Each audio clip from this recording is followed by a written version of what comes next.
चंद्रयान 3 के विक्रम लैंडर ने एक बार फिर से इतिहास रचते हुए दुनिया भर के वैज्ञानिकों को हैरत में डाल दिया है। एक ऐसी खबर सामने निकलकर आ रही है जिसमें चंद्रयान 3 द्वारा रिकॉर्ड की गई चांद पर डरावनी आवाज सुनाई दे रही है। दोस्तों, यह आवाज इतनी ज्यादा भयानक है कि दुनिया भर के वैज्ञानिकों को हैरान कर दिया है। इस समय विक्रम लैंडर और प्रज्ञान रोवर क्या कर रहा है? और वह कौन सी डरावनी आवाज है जिसे विक्रम और प्रज्ञान ने रिकॉर्ड करके भेजा है? सटीक जानकारी के लिए वीडियो के अंत तक अवश्य बने रहे। दोस्तों, आपको मालूम ही होगा कि चांद की रात काफी ज्यादा डरावनी और भयानक होती है। चांद की रात में इतनी ज्यादा ठंड पड़ती है कि वहां पर इंसान पल भर में नष्ट हो सकता है। दिन के समय में तो चांद की धरती का तापमान सामान्य होता है, लेकिन चांद पर रात का तापमान लगभग -250 डिग्री सेल्सियस के करीब पहुंच जाता है। ऐसे में चांद की रात में क्या क्या होता है, वैज्ञानिकों के पास भी संपूर्ण जानकारी नहीं है।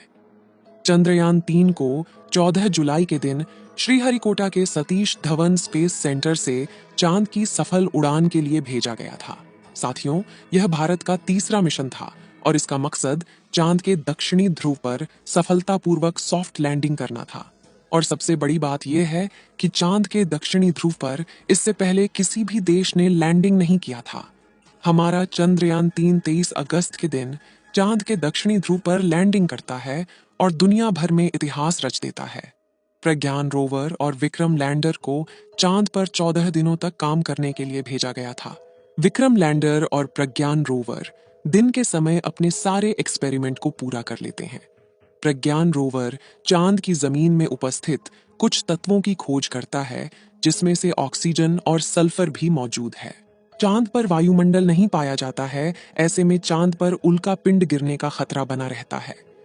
लेकिन फिर भी वैज्ञानिक लगातार चंद्रयान 3 पर नजर गड़ाए बैठे थे कि चंद्रयान 3 सही सलामत अपने एक्सपेरिमेंट को पूरा कर सके। आपको बता दें कि विक्रम लैंडर ने चांद की धरती के तापमान का डाटा रिकॉर्ड करके वैज्ञानिकों तक भेजा था। विक्रम लैंडर पहला लैंडर है जिसने चांद की धरती का तापमान रिकॉर्ड किया है। विक्रम लैंडर ने चांद की धरती का तापमान मापने के साथ साथ भूकंप आने की भी जानकारी वैज्ञानिकों तक भेजी थी, जिससे यह मालूम होता है कि चांद की धरती पर भी पृथ्वी की तरह भूकंप आता है। चांद के उत्तरी ध्रुव में तो नासा के द्वारा भी काफी सारे मिशन भेजे जा चुके थे, लेकिन चांद के भयानक इलाके यानी कि इस दक्षिणी ध्रुव में चंद्रयान 3 पहला मिशन है जो कि भारत द्वारा भेजा गया है। चांद की धरती पर दिन में धूप ठीक से ना पड़ने के कारण 12 दिनों में ही विक्रम लैंडर और प्रज्ञान रोवर ने अपने एक्सपेरिमेंट को स्थगित कर दिया था। इसरो के वैज्ञानिकों ने 4 सितंबर के दिन चांद पर रात होने से पहले विक्रम और प्रज्ञान को गहरी नींद में सुला दिया था, क्योंकि चांद पर 4 सितंबर के दिन से रात होना शुरू हो गई थी और रात के समय में विक्रम और प्रज्ञान एक्टिवेट नहीं रह सकता, इसीलिए उसे स्लीप मोड में डाल दिया गया था। उसके बाद वैज्ञानिकों ने जानकारी देते हुए बताया था कि अब चांद पर लगभग 14 दिनों तक रात रहेगी और चांद की रात इतनी ज्यादा भयानक होती है कि प्रज्ञान और विक्रम काम नहीं कर सकते। इसीलिए हमने उन्हें गहरी नींद में चांद की गोद में सुला दिया है और जब चांद पर सूरज निकलेगा तो हम इन्हें फिर से जगाने का प्रयास करेंगे, जिससे कि दोबारा एक्सपेरिमेंट कर सकें। 20 सितंबर के दिन चांद पर सूरज का निकलना शुरू हो जाता है। वैज्ञानिक इंतजार कर रहे थे कि विक्रम लैंडर का तापमान थोड़ा सामान्य हो जाए, क्योंकि रात के समय विक्रम लैंडर का तापमान इतना ज्यादा कम हो गया था कि उन्हें जगाया नहीं जा सकता था। जब 22 सितंबर आती है तो वैज्ञानिकों के द्वारा विक्रम लैंडर के पास सिग्नल भेजकर जगाने का प्रयास किया जाता है। पहले तो वैज्ञानिक प्रोपल्शन मॉड्यूल के माध्यम से विक्रम लैंडर तक सिग्नल भेजते हैं, लेकिन विक्रम लैंडर की ओर से कोई भी जवाब धरती तक नहीं आता है। उसके बाद इसरो के वैज्ञानिक चांद की ऑर्बिट में घूम रहे चंद्रयान 2 के ऑर्बिटर की मदद से विक्रम लैंडर के पास सिग्नल भेजने का प्रयास करते हैं, लेकिन पृथ्वी तक कोई भी सिग्नल नहीं आता है। 25 सितंबर के दिन चांद पर दोपहर हो चुकी थी और विक्रम लैंडर का तापमान भी बिल्कुल पहले जैसा हो गया था, यानी कि जितना तापमान उनका लैंडिंग करते समय था उतना तापमान हो गया था। और इस तापमान में विक्रम और प्रज्ञान पहले जैसा एक्सपेरिमेंट कर सकते थे।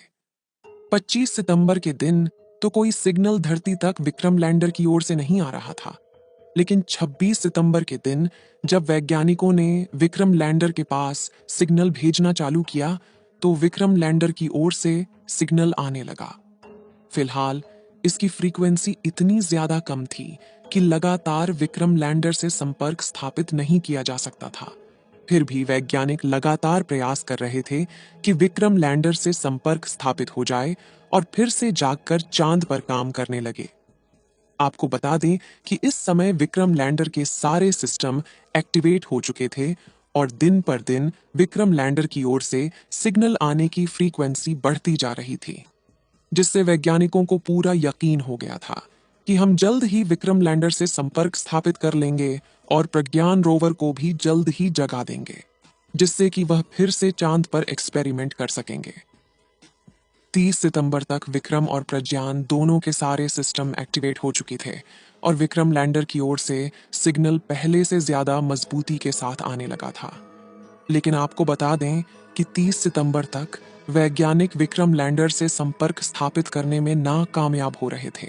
अब चांद पर सूरज निकले लगभग 10 दिन हो चुके थे और चांद पर रात होने में 4 दिन बचे थे। ऐसे में वैज्ञानिकों का दिल और ज्यादा धड़कने लगा था, क्योंकि चंद्रयान 3 के विक्रम लैंडर का सारे सिस्टम तो एक्टिवेट हो चुके थे, लेकिन अभी भी वह पहले जैसे गहरी नींद में सो रहा था। लेकिन वैज्ञानिकों ने अभी भी हार नहीं मानी थी और लगातार विक्रम लैंडर को जगाने का भरपूर प्रयास करने लगे। अब चांद पर 4 अक्टूबर के दिन रात होने वाली थी।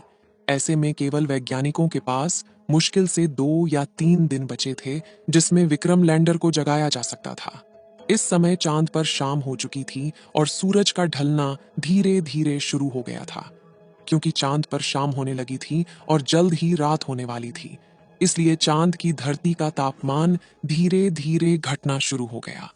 विक्रम लैंडर का तापमान भी धीरे धीरे घटने लगा, जिससे जो उनकी तरफ से सिग्नल आने की फ्रीक्वेंसी थी वह भी धीरे धीरे कम होती चली गई।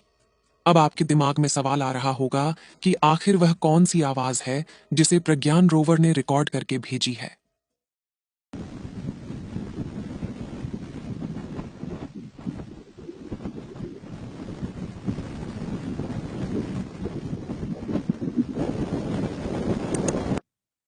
यही वह आवाज है जिसे प्रज्ञान रोवर के द्वारा भेजने का दावा किया जा रहा है।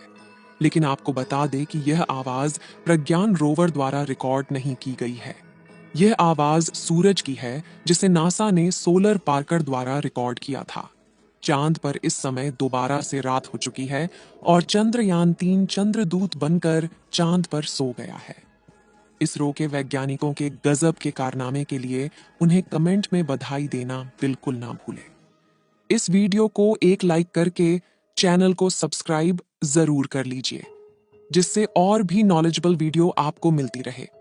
और अपने मित्रों तक इस वीडियो को शेयर जरूर करें ताकि उन्हें भी जानकारियां मिल सके।